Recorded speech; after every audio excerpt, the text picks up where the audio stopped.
Welcome to All Systems Ergo, a human factors and ergonomics podcast delving into the fascinating world of healthcare. My name is Fran Ives and I'm a chartered human factors specialist. I'm naturally curious about people, and throughout this series I want to explore different areas of healthcare human factors and the people who work in this diverse discipline. So hi everyone and welcome to All Systems Ergo. Now, I talked a lot in Series 1 about the often lonely nature of being a sole human factors practitioner in healthcare. However, not everyone is a sole practitioner, and I'm delighted today to be joined by two human factors colleagues who work together in the same NHS Trust. Today, I'm joined by Evie Carman, Chartered Ergonomist and Human Factors Specialist, and Guilia Miles, a Business Development Manager and Human Factors Lead, who both work at the Trent Simulation Centre at Nottingham University Hospital's NHS Trust. So welcome to you both today. Hi, thank you very much. So I was really interested to talk to you two. We have conversations relatively regularly anyway, and I've thought for a long time I'd really like to have you both on the podcast because you both work in an embedded HF team within a large NHS trust, which is a really, really unusual position to be in because most of the other HF specialists I know who work in healthcare are employed by trusts and work on their own. So Julia, can you tell me a little bit about the origins of the team? Okay, well, thanks, Fran, for inviting us today and for giving us the opportunity to share our story. So my journey and sort of the journey of our team started a long time ago as manager of a sort of high fidelity simulation centre. We started our journey having an interest in individual performance and behaviours, and quickly that led to an interest in team behaviours, patient safety, and a natural progression from that was an interest in human factors and ergonomics. And from my perspective, I then went on to do a master's in human factors for healthcare. And that journey helped us identify actually what we could offer the organisation and where human factors can fit in, not only with simulation, but actually how it can be applied in practice.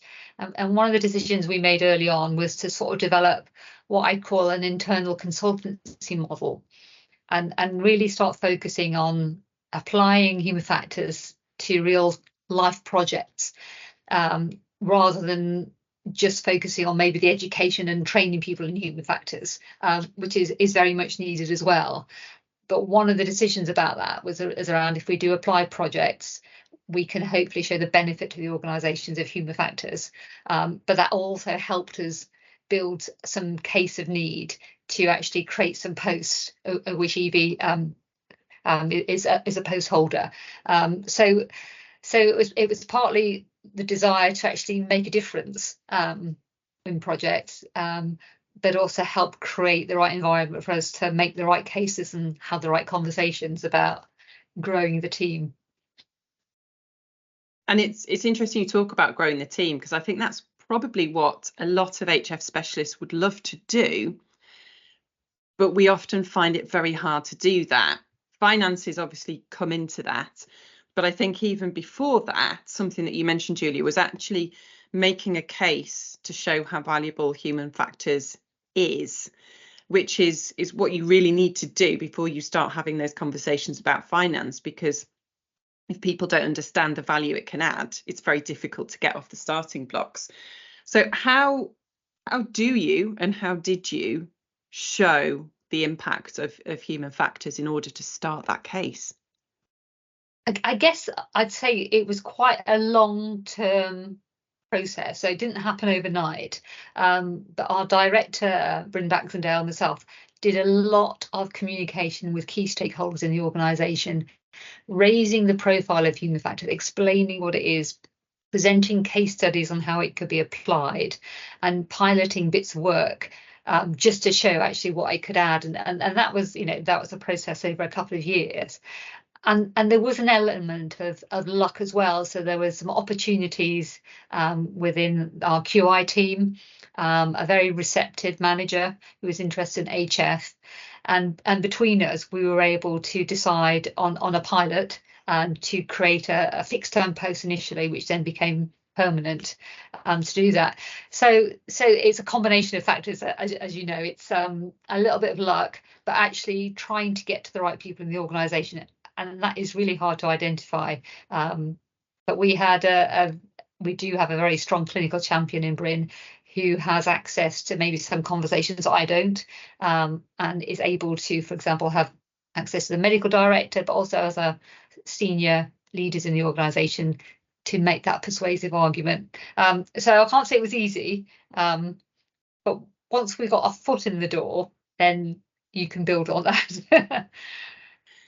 And I was talking to the team at Shrewsbury, NHS Trust, for a podcast episode, and talking to them about how they built up their HF post and resource. And actually, some of the things you said, Julia, feel quite similar in that actually it's quite lengthy. It can take a long time. You need a lot of perseverance, and sometimes just chance conversations can actually be some of the most valuable. But also having a strong clinical buddy champion, which you have in Bryn Baxendale, also helps. I think we have to recognise that as human factors specialists, we can't always get through the door of the places that other people can. Yeah.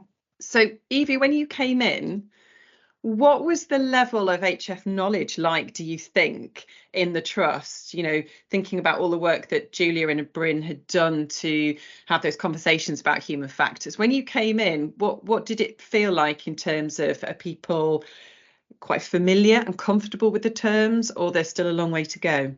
So I came in on a specific project. So the role Julia was talking about. So it was a fixed term contract, I think for 2 years, and then it was made permanent. And I think what was quite interesting is came straight from Loughborough, having finished my PhD, and I started working at Trentham. And even though there were elements of human factors that were more firmly embedded and people felt comfortable with, I think there are still large gaps. There still are large gaps of elements that are missing. Predominantly that systems perspective.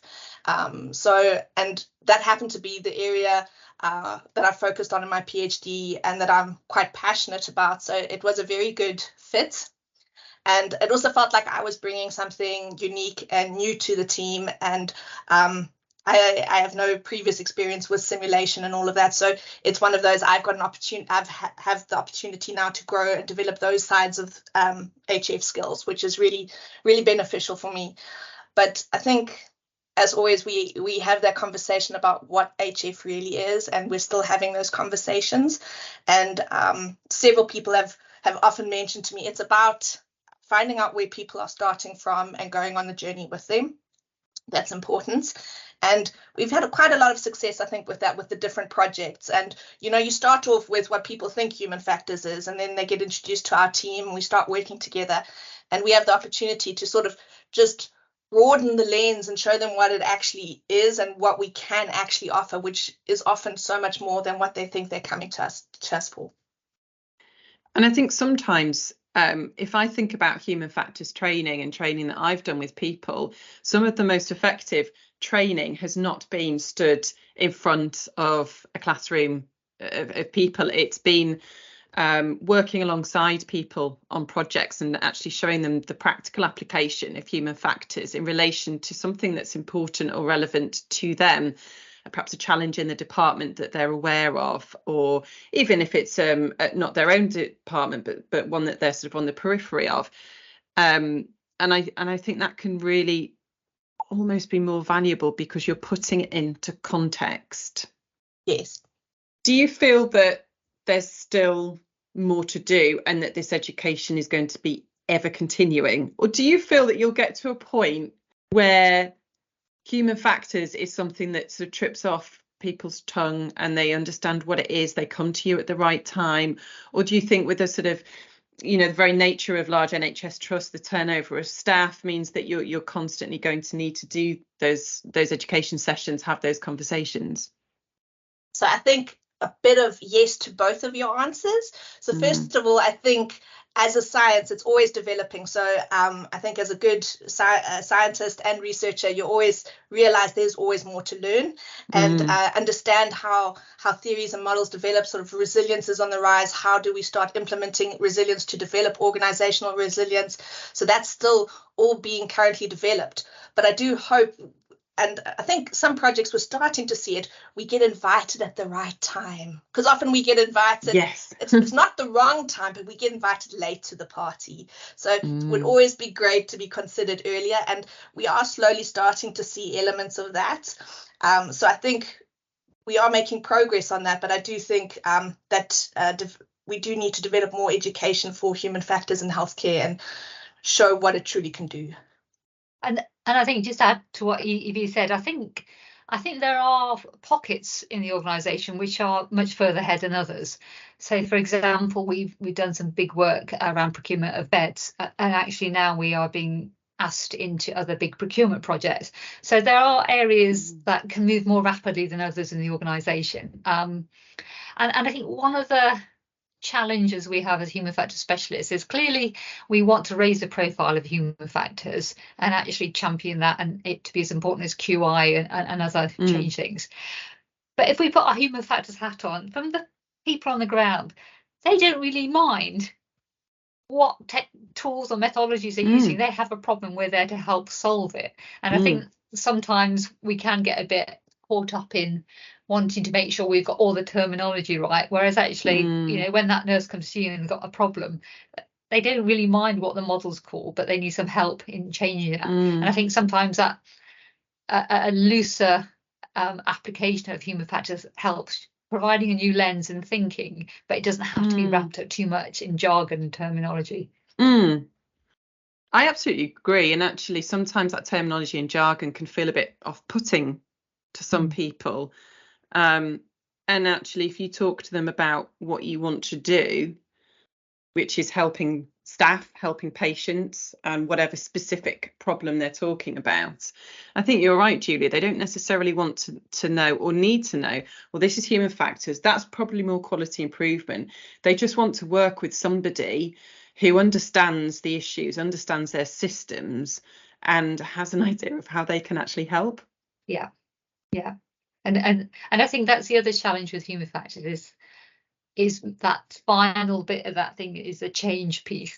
So I think all methodologies are very good at finding the data and identifying issues, but that the nub is then supporting people to help pilot and test and implement the changes and make those sustainable.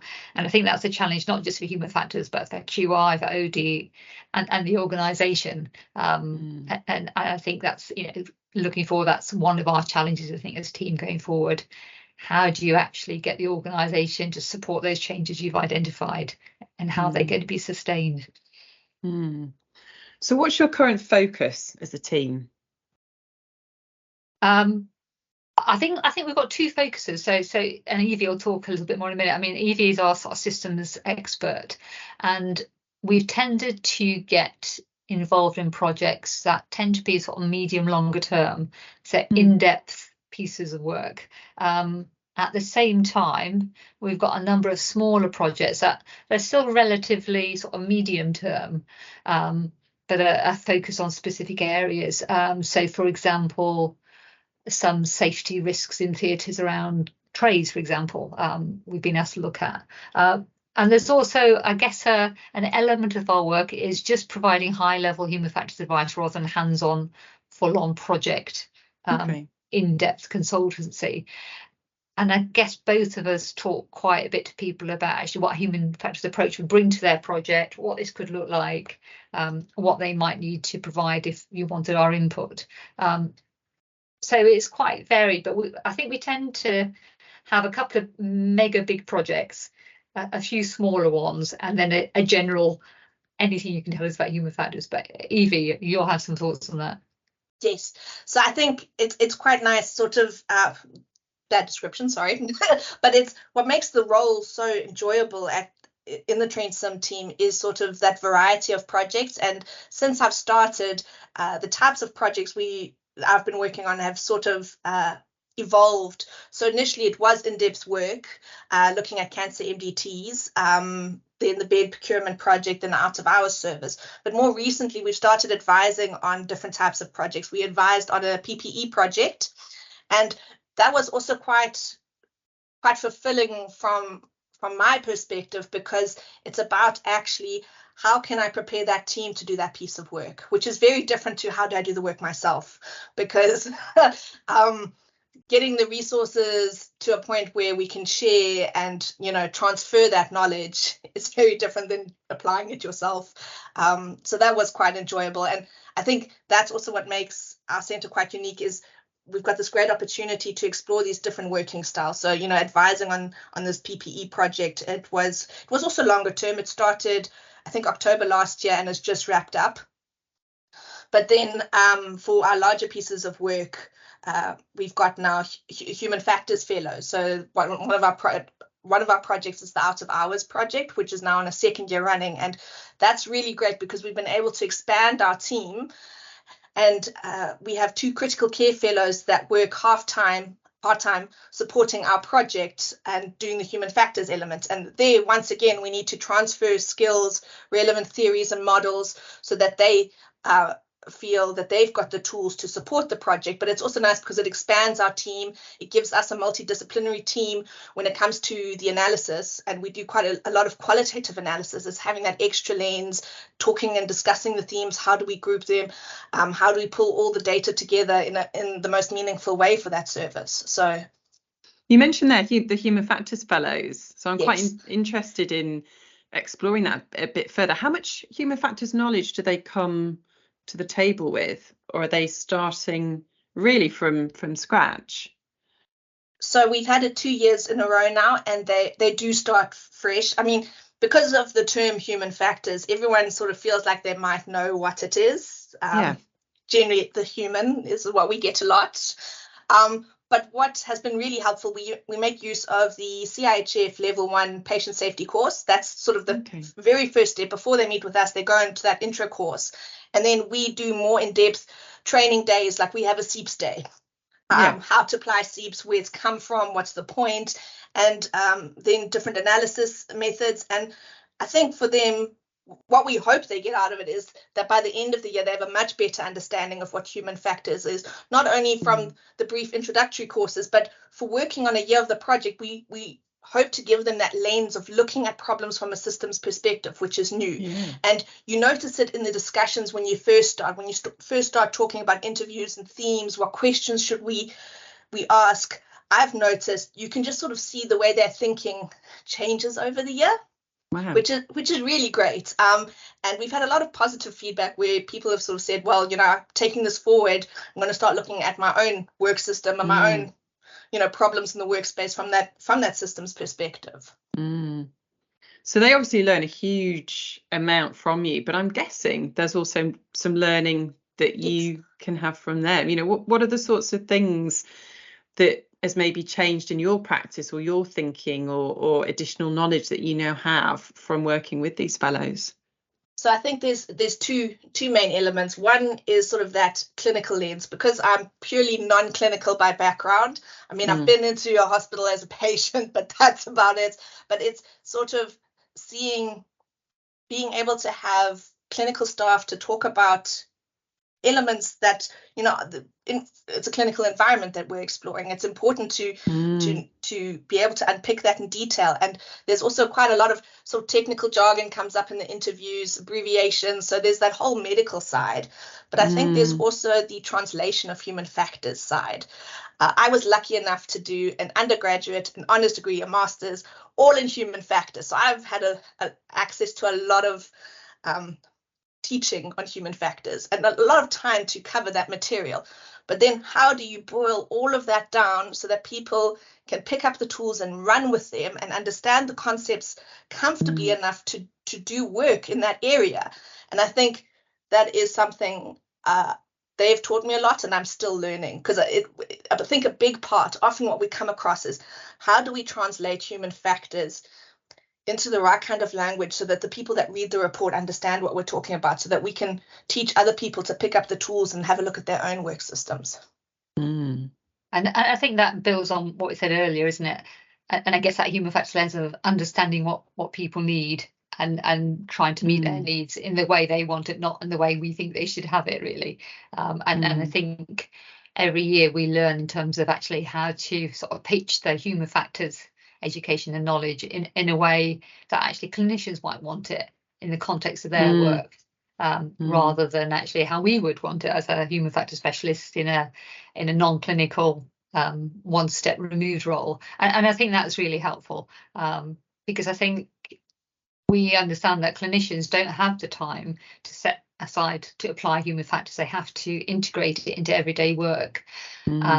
So unless they're very, very lucky to have had some time set aside, we're giving them these concepts and methodologies and tools, and they have to build it into day-to-day work. So I think we're learning on that all the time. What can we give them that they can just pick up and go with, and give it a go? But also giving them some of the language they can start using. And again, making it simple and straightforward is helpful. And then there's opportunities then to build further if they want to. But if they get those basics right, then I think they've got a good grounding if they want to pursue more human factors. But also for talking to colleagues. I think of all the projects we've been involved in, one of the key things of feedback is people say, I didn't realise that was what human factors was. I really enjoyed it, and I really now looking at my clinical work differently. So when they go into other posts, they're thinking that system view, that they're thinking of that perspective, which is a great outcome.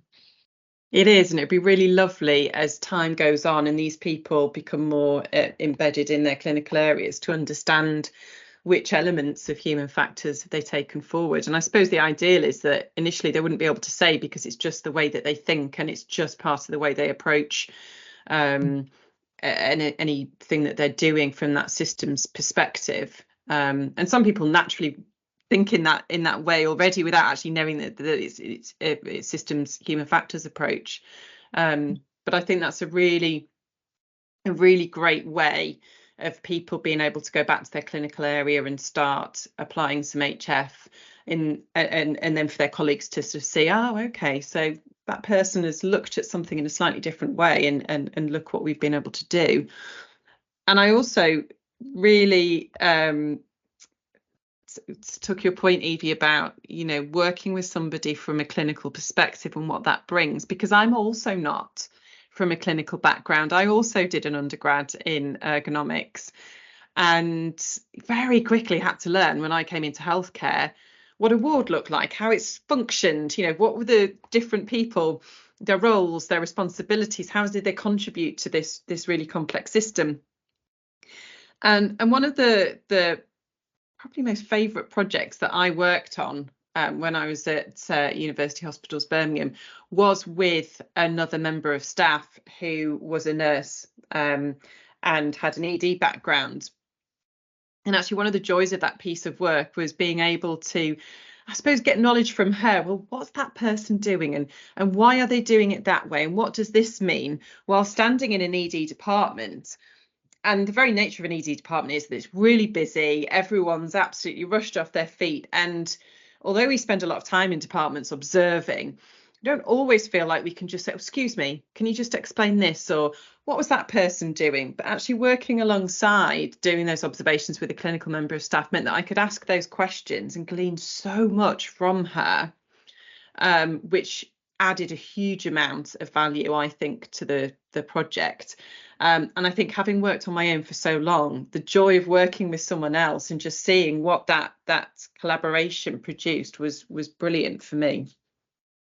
Just to build on that, I think it sounds a bit strange, but almost being non-clinical by background is a little bit of a protection cape, because when we go to speak to staff, we're not in any department, we're non-clinical, we just want to understand the way your work system looks and what actually happens.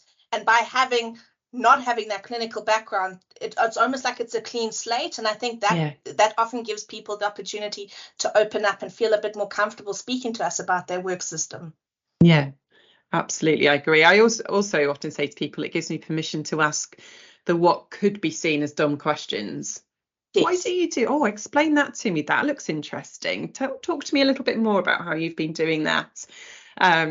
which actually can be I think some of the most powerful questions sometimes, because you can see sometimes people will stop and think, why do I do it like that? Or, gosh, well, that's the way it's always been done, but is that still the best way? And you can see the cogs turning, and sometimes those simple questions can actually be the most useful. And just to add to that, I was thinking one of the things we're fortunate about is that Evie and I are the human factors team, but we sit within a wider team in the sim centre. Okay. And actually, there are times when we don't always get easy access to clinicians, or we're initiating a project and we've no idea. And so we're really fortunate to have a multi-professional clinical team within our educators and the rest of the team who can help on that. So, we have critical care nurses and ODPs and endoscopy nurses and other people. And that's really helpful for us to be able to sense check some stuff, or just tell us what this is, or what does that mean, or what really happens in practice. Because then that helps us give us some briefing before we go and meet maybe some project leads, and to maybe form some questions as well. And I think having that ability to be able to sense check things in a neutral way is really helpful. And the fact that we've got it in our team makes that access much easier, as well as building bridges in the organisation, which I think projects do. We've now got a network of people we could go back to if we were doing, say, an IPC project, saying, right, we work with you on your project, tell us about this bit, because we've been asked to look at that. So I think that's helpful. And I always think being in human factors gives you the ability to get to know quite a lot of people in an organisation, because we're not just located in liver or renal or surgery. We can go anywhere. And that's a really nice element, because you build quite strong relationships with people, which can be really useful, as you say, Julia. If you want to go and ask somebody, you're not starting from scratch. They often know a little bit about what you do and why you might be asking. And I think, even though I was a sole practitioner, I did sit in a team, albeit a manual handling team. They had a really good level of knowledge of ergonomics and human factors, which was helpful. But I do think it's important, if you are a sole practitioner, or even like yourselves, a team of two, that you don't just view yourself as being siloed, if you like. Actually recognizing the richness of making contacts with other staff, particularly clinical staff, and what that can add to your work, I think is incredibly useful. So it's, I suppose, a bit of advice, if you like, for other people, that build your networks, but look beyond human factors. Yeah, and I'd say, we're lucky to have some senior support in the organisation, which is great. But also they're really good at that sort of check and challenge bit as well. And I think that's really healthy, because when you've sort of buried in projects and trying to get things done, actually their ability to see that strategic picture and ask some key questions is really helpful as well. It helps shape your thinking. It helps shape their thinking. But I think, having some supporters in the organisation at all levels, it really does help. So one of the things you've mentioned is you have projects that can be quite long term. And if we sort of bring you back 3 years to 2020, the pandemic, and knowing how all of our work changed, what impact did that have on the work that you were doing? Did it pause projects? Did it bring new opportunities? Did it change the way that you worked? Well, the first opportunity we had was, we were actually at the start of the trust bed procurement project when COVID hit. And actually it had started about 18 months earlier, but was not really progressing that far. And actually one of the positive things out of COVID was, because as a centre we were closed, the simulation centre was closed, our clinical staff were by and large back in clinical practice. We actually had lots of space and time to actually run through the in-depth testing we needed to do as part of the procurement project. So I think we had 3 weeks in a row where we were intensely testing products, which we wouldn't, if you asked us to do it now, we couldn't do it, because we are fully booked for a year. So actually it created some space where we could actually focus very strongly on that piece of work. And maybe Evie wants to talk about the other piece of what we were doing in COVID. Sure thing.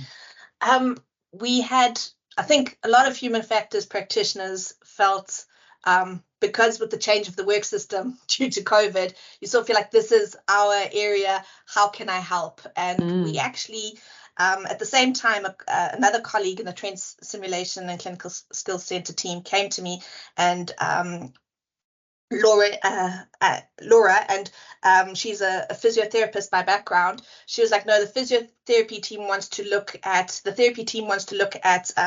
their work systems.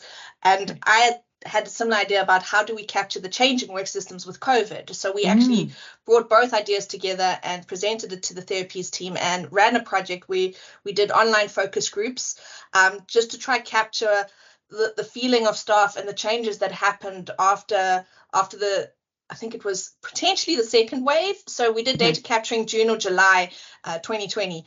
And I think it was quite useful because we wanted to help and we wanted to capture some of those changes because there was so much that was happening. But SEEPS provided a really good model because COVID sort of highlighted how the external environment factors really impacted everyday work. And we used that model to discuss with staff the changes. And I think they also found it very interesting to sort of just help make sense of all the changes that were coming from top down and changing everyday life and how all of these things were connected.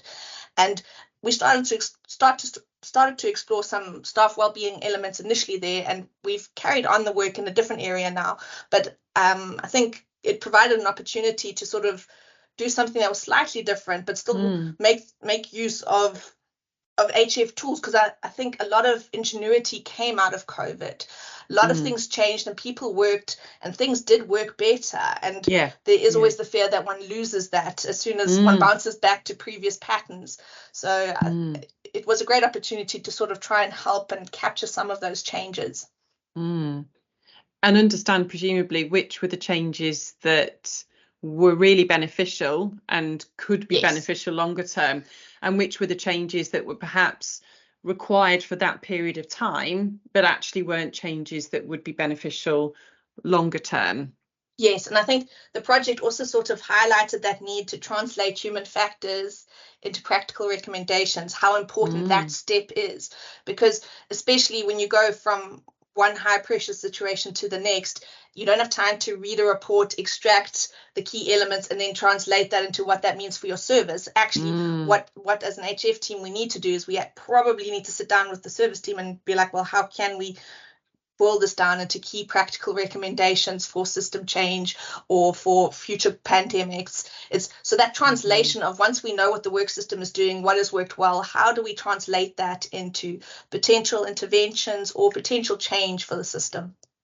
And I think one of the other benefits of that project Evie's talking about, and which was maybe unexpected but not completely, was the staff who were involved in the focus groups really got an opportunity to sort of debrief.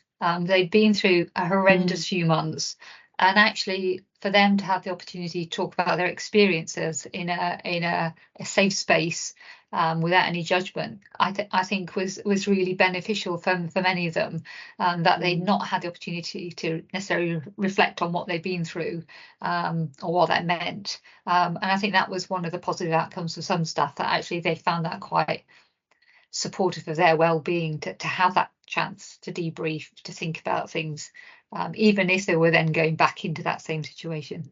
And with that project, are you able to go back and sort of do a look 2-3 years later and see it's not always possible, is it? You know, it sounds like you're an incredibly busy department with lots of projects coming in.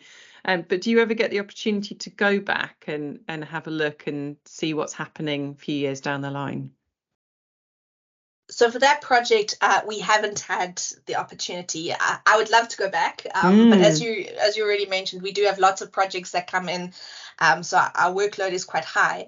But I think what is turning out to be quite beneficial, we've had an out of hours project that's now on a second year running, and because it started off as a 1-year project and they were happy with the output and renewed it for a second year, and we are talking a third year as well, and you sort of think that gives us the opportunity to go back and start suggesting, supporting changes, led by the management team for that service, and sort of helping them guide that process and sort of monitor and also capture that feedback of what our input has been, what would be beneficial, what should we do differently in the next stage. So even though for the COVID project we haven't had that opportunity, we're finding it in other areas, which is a very positive experience. And I guess 2 points linked to that. I think one of the things we are fairly good at the end of each project, we do a lessons learned exercise, both with our commissioners, so to speak, as a project, but also internally, and we try and carry some of that learning across, so to make sure we do reflect on what we've done, what's gone well, what will we do differently, which is really helpful. But to the point about being able to go back, I think we'd love to. I think the NHS, particularly in acute trusts, has very much a culture of, as soon as a project's done, they just move on to the next thing. And so, and it's really, really hard to get a foot in the door about that. I mean, it's a challenge for us, and we'll keep continuing that. But they are very, very reactive, and it feels like they almost have moved on before they've got the report. And so I think that's a real challenge for the NHS, because I think we're not very good as organisations about learning and taking that time to learn and doing, applying that learning from reports. I think the NHS, in my experience, is very good at starting things. It's the end bit often is more challenging, and there's lots of pressures on them. But I think if spending a little bit more time on that end period to actually then implement the changes and review those would probably bring more benefits, and maybe just focus minds on actually which projects we should be focusing on more, rather than doing lots of projects.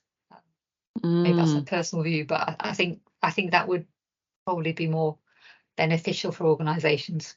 I've always found it quite difficult, Julia, to go back, particularly if no one is demanding that information from me, or the department that I've worked with haven't said, please will you come back, we'd be really interested to understand the impact. Then it can be hard to go back in and knock on a very busy department's door. Generally, from my experience, I've had new projects coming in that demand my attention, and if no one's demanding that sort of proof of what your outcomes have looked like, you move on to the next thing, and the next thing. So the things that you were saying there, I was sort of nodding away, thinking, yeah, I absolutely can resonate with those. One thing I wanted to ask you, which you mentioned briefly, Julia, was how do you decide when a piece of work comes in?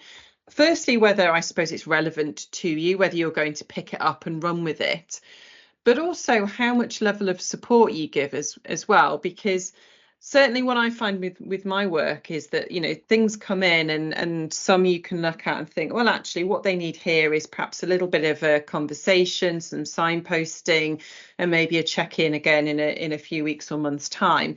Whereas others, and I'm thinking some examples you've already given is the bed procurement project, which has been a project that spanned a number of years. They're huge pieces of work that require a lot more time and resource. So how do you decide when projects come in what you're going to pick up and what you're perhaps going to leave? And how do you decide what level of support you're going to be able to give? So we don't have a tight fast rule.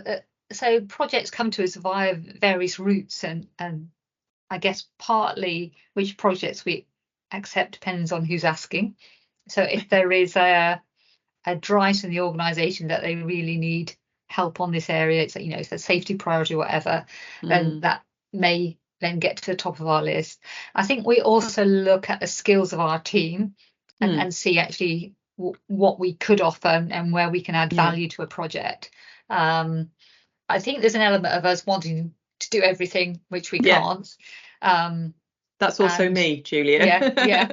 And that's a real discipline there to say no, we just high level. But I think for us, I guess that there are two areas that are beginning to emerge a little bit about what sort of work we're doing. So the procurement piece and advice around that is something we're building on, and it seems beneficial for us as a human factors team to build on our experience to date and grow that for the organisation. And then the systems perspective, which I know is huge, but actually looking at Evie's expertise around systems, how do we build those projects? But also, I guess the other element is capacity. We are always beyond capacity in terms of what we've got on and what we'd like to do, and at the moment the organisation doesn't have a clear route on how they prioritise those projects for us, and we're trying to address that. But I think there's an element of us telling them what we should prioritise as well. And where would you like to see the team going? I mean, the team has grown in numbers, and Julie, you talked a lot about the work you did initially to set the foundations, working with Bryn Baxendale to educate the trust, and then Evie coming in with a specific project. You know, that's quite a journey and quite a lot of progress made, albeit not overnight, over a few years. But you're a well-established team now. Evie, you've been in post for a while now. You're sort of finding your areas. I mean, Julia's mentioned a few times that sort of Evie's the systems expert. You know, where do you see the team growing from this point on? Well, we're currently trying to get a strategy through the organisation for human factors. And our sort of vision is to grow our core team of experienced chartered ergonomists who can actually do in-depth applied work and mentor people. So I guess grow that internal consultancy element, but at the same time have much stronger links with our clinical divisions where we develop people within those divisions to take a human factors role. So they have that brilliant basics of human factors, they understand the key concepts, and they can work on projects with some high level advice from us. We'd like to grow our research side of the team, and look for applied research. It'd be great in 5 years' time to have a research arm with strong links to some universities. We'd like to be able to develop some fellowships within the team.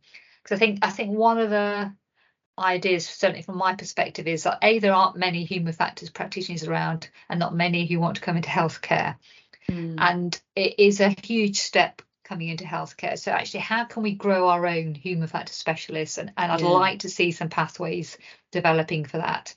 We know we've got the technical accreditation route by the Chartered Institute. I'm not sure whether we've got HF apprentices anywhere, because that would be a really good route to develop. I'd be really keen to look at that. I think that's a great opportunity, because I think there are staff within NHS who have an interest but have no route to follow that, and particularly clinical staff who maybe want a mix of clinical and non-clinical work. I think there would be some people we could really develop and grow the future. I think that's a real problem at the moment. So we see ourselves growing our team, putting aside resources and stuff. So a much larger team with people maybe having specialties in different areas, like maybe product evaluation, IT. Obviously, you've got Evie with system stuff, having a research arm. I think I'd also like to strengthen some of our education work. We're embedded in an education centre, but our priority up till now has really been about the applied projects. So what can we offer around in-house education to supplement what's out there already? I think nationally there's some really good resources now on HF, so I don't think we need to replicate those, but actually how do we help that transition locally? We just want to just take over, really. Well, I think that's a good aspiration to have, Julia, taking over. I mean, I'm presuming you're talking about taking over the world from an NHS perspective, not just Nottingham. Good, just clarifying that there. Evie, where would you like to see the team grow, but also where would you like to expand your own knowledge and skills? Yes, so I think I started in 2019, so it's been about 4 years already. So I think the role has developed quite beneficially for me. So I started off with a lot of hands-on work, and there's still a lot of hands-on work now, but as I mentioned, the PPE project, so advising the project team about tools, methods and theories, and then also our out of hours project with the HF fellow. So it feels like I've gone from a lot of on the ground work, but also sort of managing and supporting smaller teams, which I would like to see develop further. Personally, for me, I would like to go down the research part, not pure research. I enjoy, in my interview at the job for this role, actually, they asked what would I like to get out of this, and I said, I would like to see human factors in practice, and I would like to be able to support the change of a work system and see something positive come out, so sort of see the effects of HF, and that hasn't gone away. And I think that practical aspect, because it's part of the philosophy of what human factors is, for me, won't go away. That's why for my ideal future would be part research, part application, but also start to look at working in a bigger team and mentoring and supporting the development of others. And I think one thing that you said, Julia, about actually sort of growing that talent from within is something that has been mentioned quite a bit recently in healthcare human factors, because, it is hard to recruit people. Whilst there aren't many HF in healthcare jobs out there, those that are have often found it quite difficult to recruit people, because whilst there are HF specialists out there, they don't necessarily want to come into healthcare. It's quite a challenging area to work in. I mean, it's endlessly fascinating, and I think once you're in, it sort of hooks you. But actually, we have huge amounts of people within the NHS who, I think, with some mentoring, some knowledge, some education and some experience, could actually become really great human factors specialists.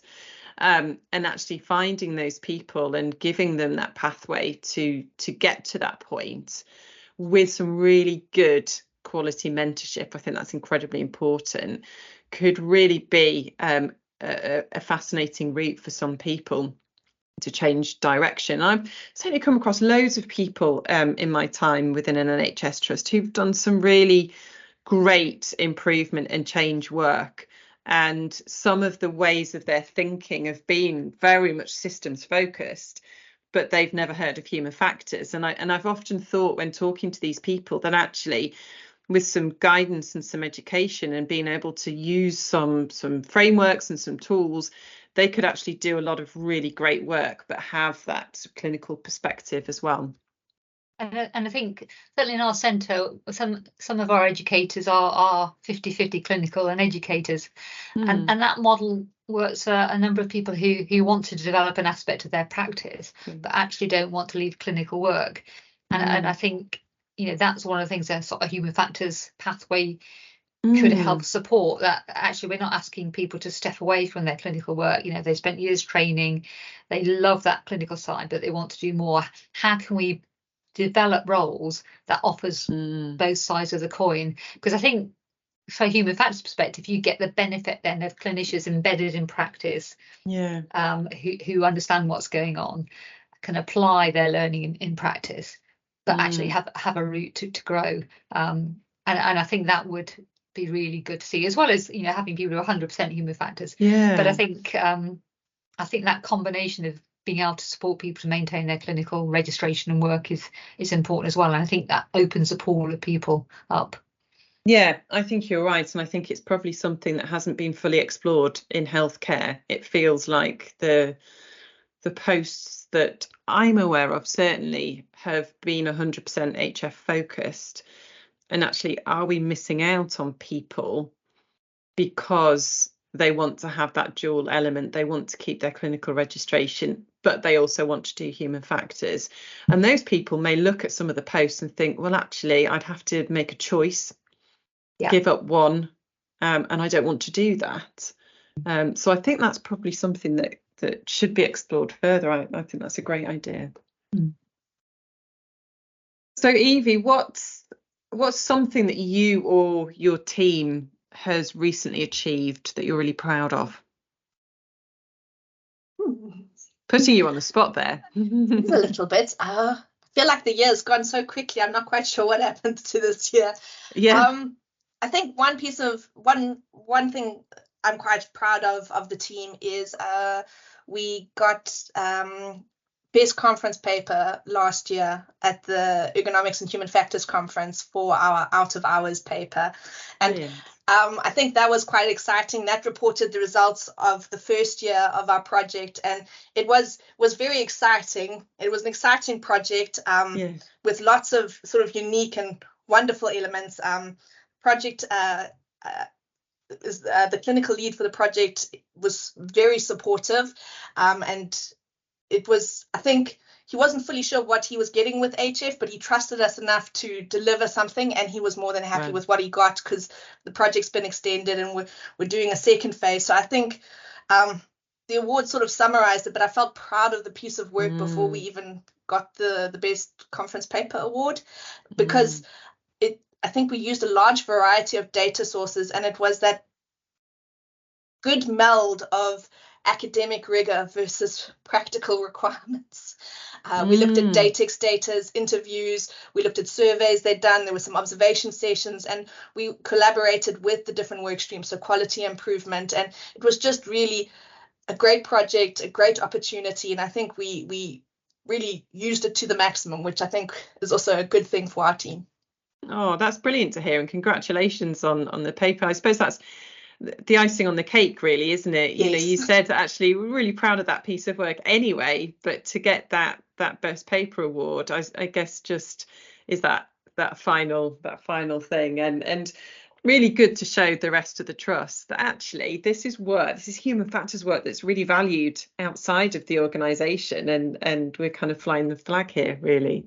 Yes, and even though the project ended a year ago, I mean, it's done a lot of rounds. It's been presented to a lot of different levels within the organization. So this project just gave us a great platform or a great springboard to sort of be like, this is what human factors can offer. This is why a work systems, a systems perspective is important. This is what it can offer you when considering service design recommendations. It's sort of really the practical elements.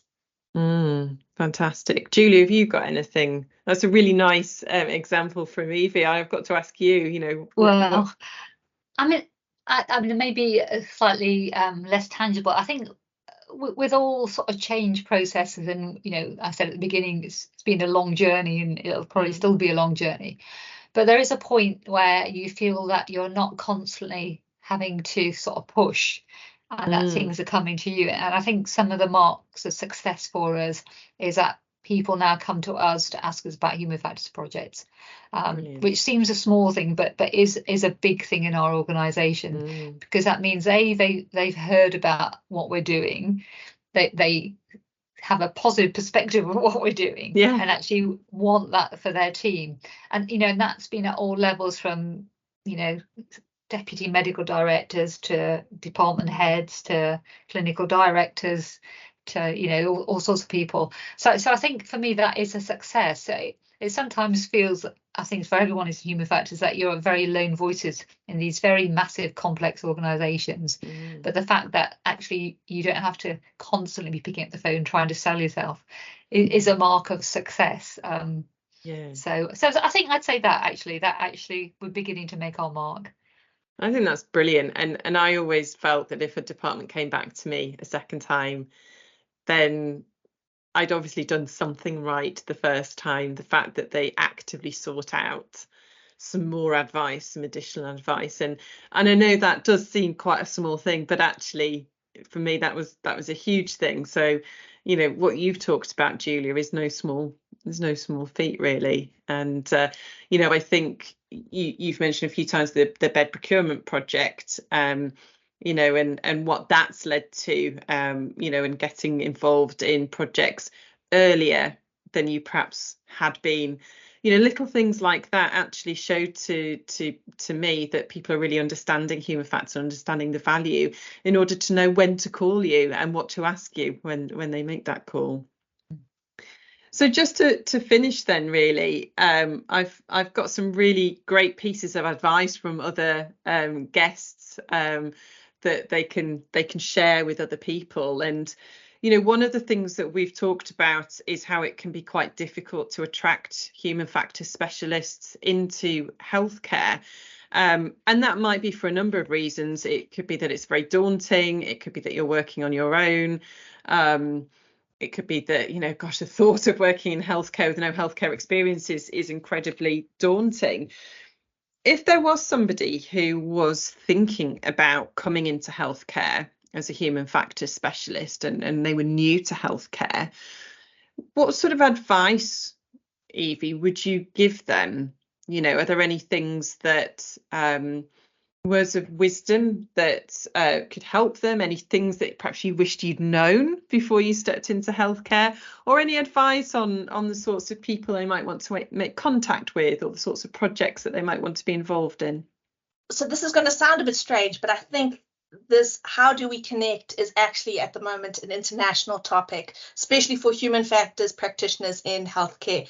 So I think the important thing is when you step into doing human factors in healthcare and you are on your own, I think it's important to remember, even though you might be physically alone in that space, you're not. There's a whole network of people who are feeling alone, and we are trying to find ways of connecting. So my first tip would be go out and have a look. And I know different networks and different societies around the world are trying to find ways of connecting us.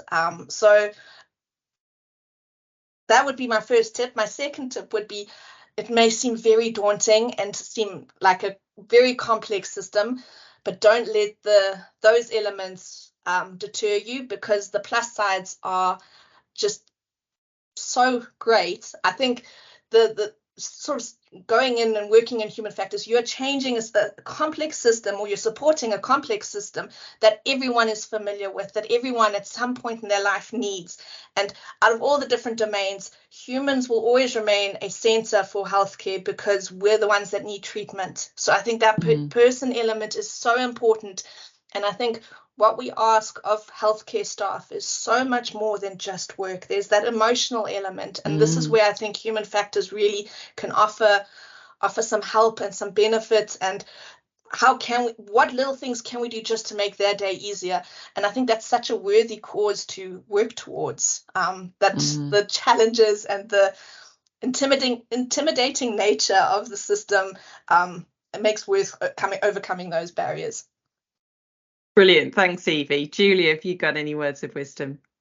I think one of the opportunities, but equally the challenges in healthcare, if you have a job in healthcare, is that what you might get asked to do is so broad, and many of it may well be outside of your experience. So think about whether you feel you're able then to negotiate and focus on one area of that work and say, well, actually, I think my skill set is in this, and I'd like to spend the next year in developing my skill set around that, for example. And so understand that you might need to negotiate some of that work. I think also having some mentors, whether they're human factors or other mentors in the organisation, that getting a mentor set up, because I think you're not only a human factors specialist, but you're working in a management role, usually in an organisation, and you need some support if you've never worked in healthcare about how that works in terms of management, someone who can mentor you about the rest of the job, because obviously human factors, you're applying your knowledge and skills and experience, but you have to apply that within the context of how the organisation gets things done. And having someone to support that area, I think, is also helpful, because negotiating and navigating organisations is really complex, and it changes all the time. So having a mentor early on, I think, would be one piece of advice I'd give. That's brilliant. Thank you both for those bits of advice, which I think are incredibly useful, and also for sharing your knowledge. The wealth of experience that you have between you really shines through, and you've given us a really great feel for how the team works, what its focus is, and the sorts of really fascinating and interesting projects that you get involved in. And I've really enjoyed hearing about your future aspirations for the team. I look forward to seeing those come to fruition, hopefully over the next few years. So thank you both very much for your time today. Thanks, Fran. Thank you.